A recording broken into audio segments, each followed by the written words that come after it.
এই জন্য আল্লাহ তাআলা বলতেছেন, নবী আপনি তামাম পৃথিবীর মানুষগুলোকে জানায় দেন, এই পৃথিবীর জমিনের মানুষগুলোকে পরিবর্তন করার জন্য, মানুষগুলোকে জাহান্নামের পথ থেকে জান্নাতের পথে আনার জন্য নবী আপনি মক্কার দ্বারে দ্বারে ঘুরতেছেন, কিন্তু মক্কার মানুষগুলো কিন্তু শোনে না। আপনি দিনের দাওয়াত দিতে গিয়ে যখন তায়েফের ময়দানে মারি ফেলেন, ওহুদের ময়দানে রক্ত ঝরাইলেন, অহুদের মতন ময়দান নবীজির পবিত্র দুইটা দাঁত শহীদ হয়ে গেল। যেই নবীর জন্য আল্লাহ তাআলা মশা পড়াকে হারাম বানিয়ে দিয়েছেন, যেই নবীর গায়ের মধ্যে কোনোদিন মশা পড়তে ভয় পাইতো, নবীজির গায়ের মধ্যে মশা পড়তো না, সেই নবীকে, আমার কলিজার নবীকে, বিশ্বনবী মুহাম্মদ রাসূলুল্লাহ সাল্লাল্লাহু আলাইহি সাল্লামকে মক্কার এমন কোনো কাফের ছিল থাপ্পড় মেরেছিল, জোরে বলেন নাউজুবিল্লাহ। অহুদের ময়দান যুবক ভাইরা যে মক্কার বড় বড় যুবকদের দ্বারায় পাথর ঢেলে ঢেলে তায়েফের ময়দান যখন আমার নবীকে রক্তাক্ত করলেন, মুফাসসিরগণ বলেন এমন রক্তাক্ত হয়ে গেল, নবী আমার বেহুশ হয়ে জমিনের মধ্যে পড়ে গেলেন। মাথা রক্তগুলো বেয়ে বেয়ে যখন শরীরের মধ্যে বেয়ে বেয়ে পড়ে যায়, তাকায় দেখে বিশ্বনবীর জুতা মোবারক পর্যন্ত রক্তে জমাট বেঁধে গিয়েছে। নবীর মনটা খারাপ না বেজার?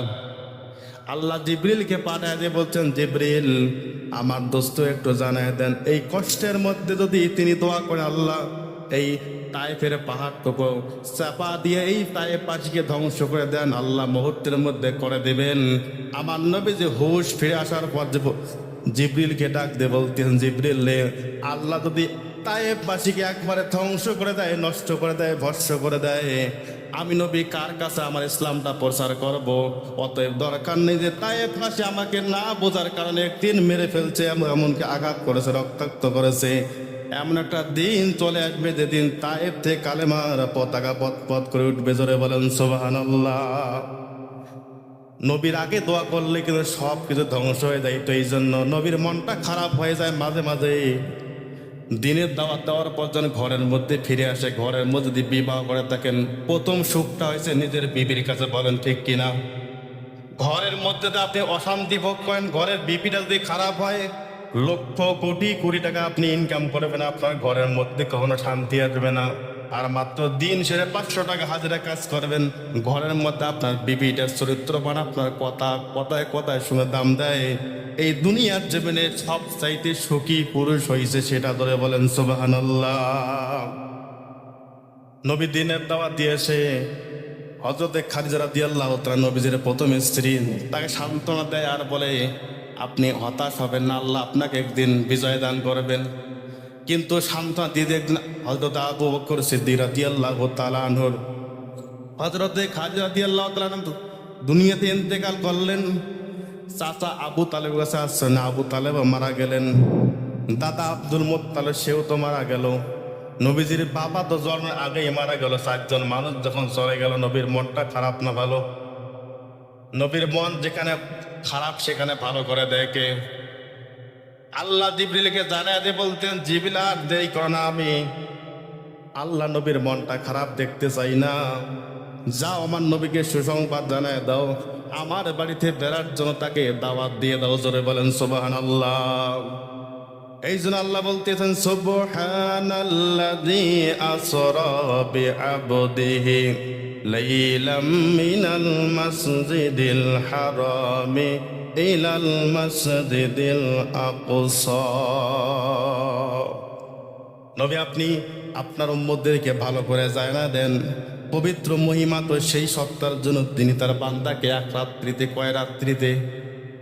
মাত্র একটা রাতের সামান্য কিছু সময়ের মধ্যে আশ্রমনে ভ্রমণ করেন, বিআবদিহি তার বান্দাকে, লাইলাম রাতের মধ্যে, মিনাল মাসজিদিল হারাম ইলাল মাসজিদিল আকসা, বাইতুল্লাহ কাবা, বাইতুল্লাহ চত্বর থেকে আল্লাহ নবীকে আল্লাহ বাইতুল মাকদাসের মধ্যে ভ্রমণ করাইলেন, ধরে বলেন সুবহানাল্লাহ। আসরা বিআবদিহি, মাত্র কিঞ্চিত পরিমাণ রাতের অংশ, যে অংশের মধ্যে আল্লাহ কি করলেন?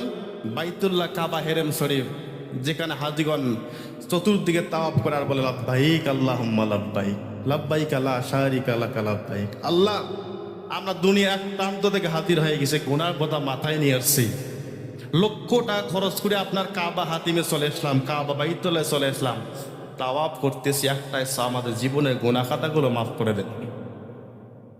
আল্লাহ বলে নবীর মাধ্যমে, নবী বলতেছেন উম্মতেরা, যেই লোকগুলো টাকা হালাল হয়, যেই লোকগুলো হজ কবুল হয়, আল্লাহ তাদেরকে এমন নিষ্পাপ বানায়, সবে মাত্র মায়ের গর্ভ থেকে দুনিয়া আসলে যে নিষ্পাপ সন্তানরা ভূমিষ্ঠ হয়, তেমনই হবে হাজিদেরকে নিষ্পাপ বানায় আল্লাহ বাড়ির মধ্যে ফেরাইয়া দেয়। জোরে বলেন সুবহানাল্লাহ। সেই বাইতুল্লাহ থেকে বাইতুল মাকদাস আল্লাহ বুঝাইতেছেন মাত্র কয়েকটা সেকেন্ডের ব্যাপার, রাতের মধ্যে ভ্রমণ করাইলেন। এখন আমরা একটু জেনে নেই যে বাইতুল্লাহ আর বাইতুল মাকদাসের ব্যবধানটা কত দিনের রাস্তা। বর্তমান কিলোমিটারের যে হিসাবটা আছে না, মাইল এবং কিলোমিটার, এখান থেকে জানা যায় মক্কা থেকে বাইতুল মাকদাসের কিলোমিটার হইতেছে প্রায় 450 কিলো, 1450 কিলোমিটার। জোরে বলেন সুবহানাল্লাহ। কত কিলোমিটার? 1450। এখান থেকে ঢাকা কত কিলো হবে? খুব হলে 400 কিলো। হ্যাঁ, এখান থেকে ঢাকা খুব হলে কত হবে? 400 কিলো, খুব নয় 400 হবে। এখন যে আপনি বিমানে যান, লাগবে না কয়েক মিনিট বা কয়েক ঘন্টা, লাগবে না?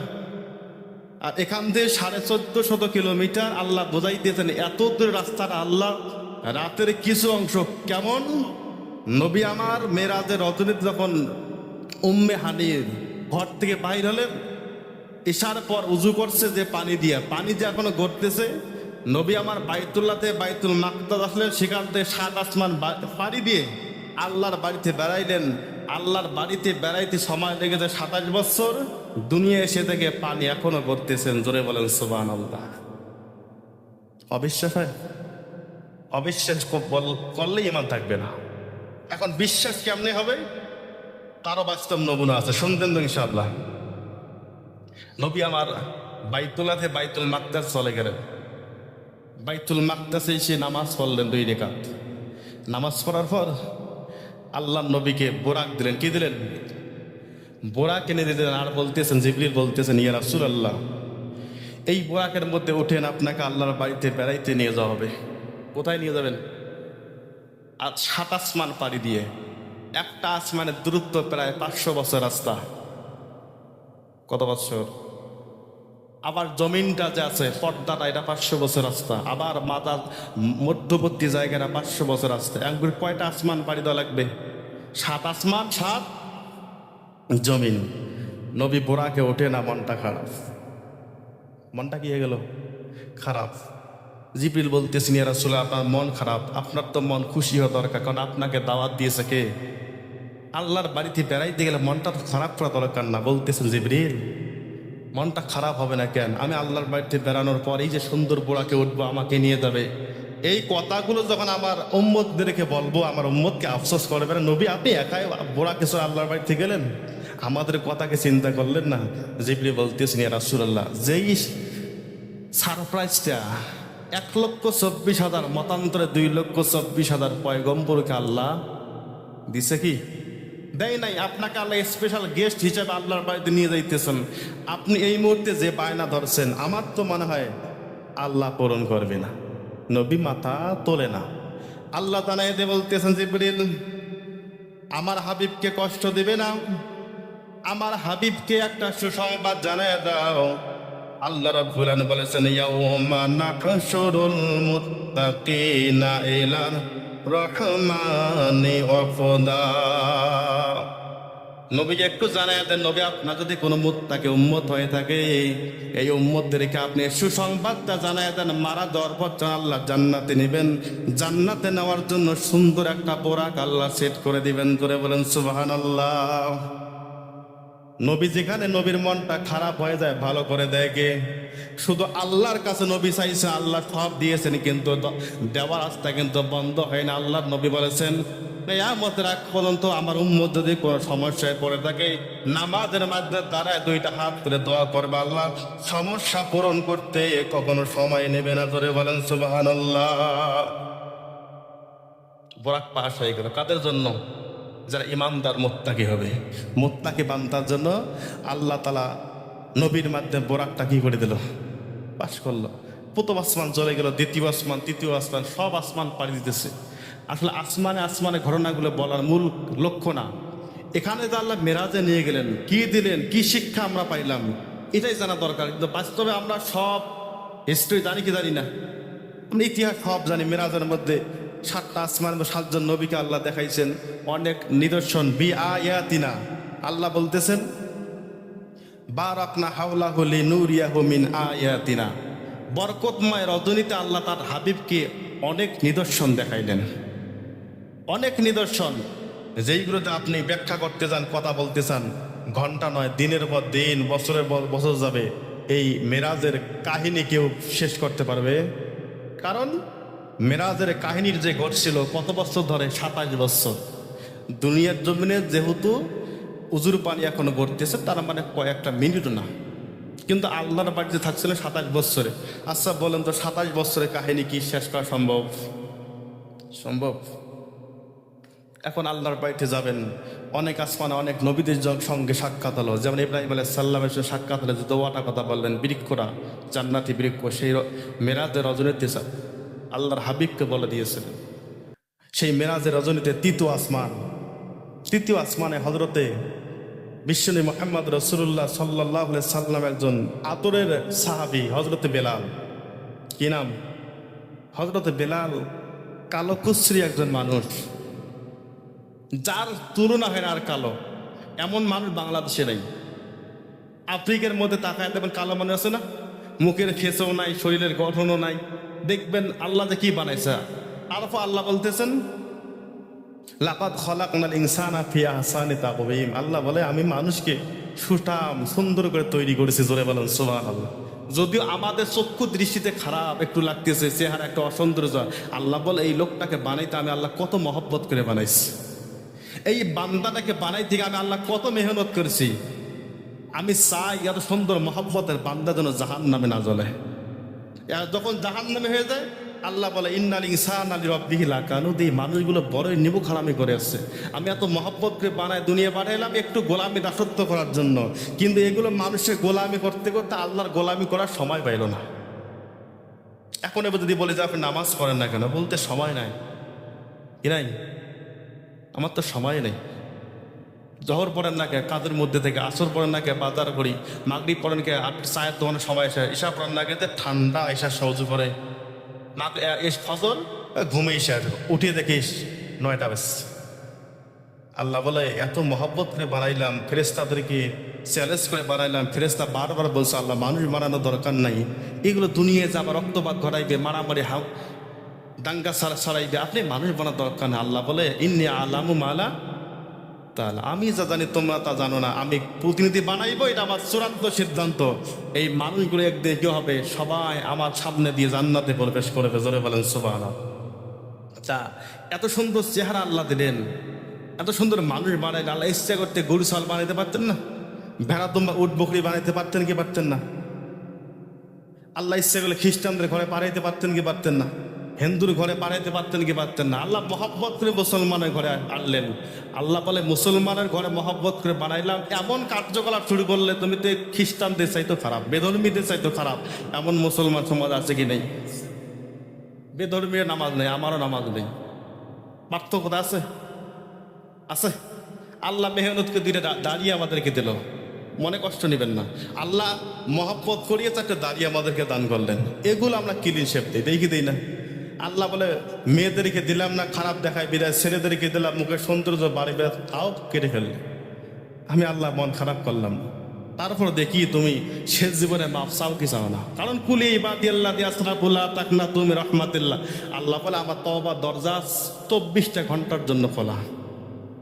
মৃত্যুর যদি 5 দিন আগেও তওবা করো, তোমার পিছনে গুনাহ আমি আল্লাহ মাফ করে দিই। এখন বলবেন হুজুর যদি মাফ করে তা আরো কিছু সময় যাও, যাওয়ার পর একদিন তওবা করে ভালো হয়ে যাও। তওবা করার সময় পাইবেন? অনেক যুবক ভাই সকালে মানে রাতের বেলা খাওয়া দাওয়া করে হেডফোন কানে দিয়ে ঘুমাইছে, ফজরের সময় সকালবেলায় মা যখন ডাক দেয় নাম ধরে, ঘর থেকে কোনো সংবাদ শব্দ আসে না, পরে দরজা ভেঙ্গে ঢুকে থাকে, হেডফোন কানে আছে, মোবাইলটা পাশেই বাজতেছে, লোকটা কোথায় চলে গেছে? কোথায় চলে গেছে? কবরের বাসিন্দা। ওই লোকটা তওবা করতে পারলো? সময় আছে। আল্লাহ বলে আল্লাহ কুমুত্তাকাসুর হাত্তা জুরতুমুল এই লোকগুলা সময় চাইতে চাইতে একদিন এমন এক সময় চলে আসবে, কবরে চলে যাবে, এগুলো সময় পাবে না তওবা করার। এই জন্য মুসলমান সর্ব অবস্থায় তৈরি থাকতে হবে কিসের জন্য? মৃত্যুর জন্য। কখন যে আমাকে আঘাত করে মৃত্যু, যে মৃত্যু একবার ঘরের দরজা লাড়া দিলে আমাদের কখনো সময় দিবে না, সেই মৃত্যুর জন্য প্রস্তুত হওয়ার দরকার আছে কি নাই? সবাই আছেন? হুজুর আসি, নামাজ পড়েন না, কে সময় নেই। এই প্রস্তুত কি সেই প্রস্তুত? জহর পর্ব পড়ি, আল্লাহ তওবা, আল্লাহ মাফ করেন। মাগরিব পর্যন্ত গুনাহ করছি, আল্লাহ আবার মাফ চাবো, আল্লাহ মাফ করতে পারেন কি পারেন না? মসজিদ জীবনেও ঢোকে না, কাতার কয়রা তাও জানে না, মুসলমানের নবী কি তাও নাম জানে না, কোরআন আল্লাহ দিছে সেটাও জানে না। এমন হতভাগা উম্মত আছে কি নেই? আছে না? শিখতে হবে। এই জন্য আল্লাহ বলতেছেন, বিশ্বনবী সাল্লাল্লাহু আলাইহি সাল্লাম যখন আসমানের মধ্যে চলে গেলেন, সেখানে হযরতে মালাকুল মউতকে দেখতে পারলেন। আমার নবীজিকে জিবরিল জানায় দিয়ে বলতেন, জিবরিল যে মালাকুল মউত আজরাইল, এনাকে সালাম দিয়ে দেন। আমার নবী বলতেছেন, আসসালামু আলাইকুম ইয়া মালাকুল মউত। মালাকুল মউত আজরাইল কিন্তু সালামের উত্তর দেয় না, কেমন যেন ধীর গতিতে মগ্ন হয়ে কি যেন নিচের মধ্যে এইবার তাকায় দেখছে একটা প্লেটের মধ্যে। তার মাথার উপরে একটা বিশাল গাছ, অসংখ্য পাতা দেখা যায়। বিশ্বনবী সালাম দিলেন কিন্তু উত্তর দিলেন না। পরক্ষণে কয়েকটা সেকেন্ড যাওয়ার পর মালাকুল মউত আজরাইল মাথা তুলে বলতেছেন, ওয়া আলাইকুমুস সালাম ইয়া রাসূলুল্লাহ। জিবরিলকে যখন জিবরিল পরিচয় করে নিয়ে হয়েছে মালাকুল মউত, নবী আমার ডাক দিয়ে বলতেছেন, মালাকুল মউত আজরাইল ভাই, তোমাকে সালাম দিয়েছে অনেকক্ষণ আগে কিন্তু উত্তর দিলেন দেরি, যে কারণটা কি? আর আপনি কি বারবার এইভাবে তাকায় দেখতে যে একবার গাছের দিকে তাকান আর একবার ফরকের দিকে তাকান? মালাকুল মউত আজরাইল বলতেছেন, ইয়া রাসূলুল্লাহ, আমাকে আল্লাহ বানাইছেন এই কাজের জন্য। এই গাছটার মধ্যে আপনি পাতাগুলো দেখতেছেন, অসংখ্য কোটি কোটি পাতা রয়েছে। এই পাতার মধ্যে নবী আপনি জানেন না, আদম আলাইহিস সালাম থেকে শুরু করে কিয়ামত পর্যন্ত যত প্রাণী দুনিয়ার মানুষ থেকে শুরু করে যত প্রাণী যার জীবন রয়েছে, যতগুলো প্রাণী রয়েছে, সবার নামগুলো আল্লাহ লিপিবদ্ধ করে দিয়েছেন। ধরে বলেন সুবহানাল্লাহ। 40 দিন আগে পাতাগুলো শুকাই দিয়েছে, মানে পড়া শুরু করে। 40 দিন আগে পাতাটা পড়ে আমার কাছে, আমি জানি যে 40 দিন পরে কি হবে, মৃত্যু হবে। আল্লাহ রাসূল জিজ্ঞেস করতেন, জিবরিল, মালাকুল মউত, এই এত বড় বিশাল পৃথিবী, একই সময় একের সেকেন্ডে কয়েকশো লোক মানুষ মারা যায় কি যায় না? আপনি একটা মানুষ, একটা ব্যক্তি, কেমনে এই লোকগুলোকে একবার জান্নাত কবজ করেন? মালাকুল মউত বলতেছেন, ইয়া রাসূলুল্লাহ, এই যে আপনি বলতেছেন এত বড় পৃথিবী না, কিন্তু আমি মালাকুল মউতের কাছে এই পৃথিবীটা একটা ভাতের প্লেট, একটা প্লেটের মতন, একটা থালার মতন। ভাত তো তখন ছিল না, একটা উপদেশ মানে উপমা, একটা প্লেটের থালার মতো, যেখানে একবার একটা যদি হাসল মারি কয়েকশো কোটি মানুষ আমার হাতের মধ্যে পড়ে যায়। তা জিবরিলকে আজরাইলকে বলতেছেন, আজরাইল, মানুষগুলো যে জান কবজ করে কষ্ট হয় না? বলতেছি রাসূল, কষ্ট তো অবশ্যই হয়। তা আমার উম্মতদেরকে আপনি কষ্ট দিয়ে জান কবজ করবেন, আমি নবীকে সইতে পারবো? তা বলতেছেন, ইয়া রাসূলুল্লাহ, আপনার উম্মতের জন্য সুসংবাদ আছে, যদি সে পালন করে। আর যে বেঈমান হয় তার কষ্ট এমন, আপনি নবী যদি শোনেন আপনার কলিজা থরথর করে কাঁপতে। জোরে বলেন নাউজুবিল্লাহ। নবী আমার বলতেছেন, আজরাইল, কারণটা কি? আজরাইল বলতেছেন, ইয়া রাসূলুল্লাহ, যেই লোকটা বেনামাজ হবে, নাফরমান হবে, বেঈমান হবে, ফাসিক হবে, যে লোকটা সমাজের সুদ ঘুষ জেনা ব্যভিচার হালাল হারাম সব ত্যাগ করে সব কিছু ভক্ষণ করবে, সমাজের মধ্যে যে লোকটা সবচেয়ে খারাপ হয়ে যাবে। মানুষ বল, লোকটা এত খারাপ কেন? এই বেঈমান ফাসিক নাফরমান লোকটার জানটা কবজ করার জন্য আমি কিন্তু আগে যাই না, আমার কয়েকজন সঙ্গী রয়েছে আযাবের ফেরেশতা, এদেরকে আমি যে আজরাইল আগে পাঠায় দিই তার কাছে, তাকে ভয় দেখানোর জন্য। এই জন্য দেখবেন যে মানুষগুলো মারা যায়, কিছুক্ষণ আগে মুখটা এদিকে ফেরা আরেক দিকে ফেরায়, ভয়ে যেমন কম্পন শুরু হয়ে যায়। মালাকুল মউত বলেন, এই লোকগুলো সেখানে গিয়ে অনেকটা আযাব যন্ত্রণা দেওয়া শুরু করে দেয়।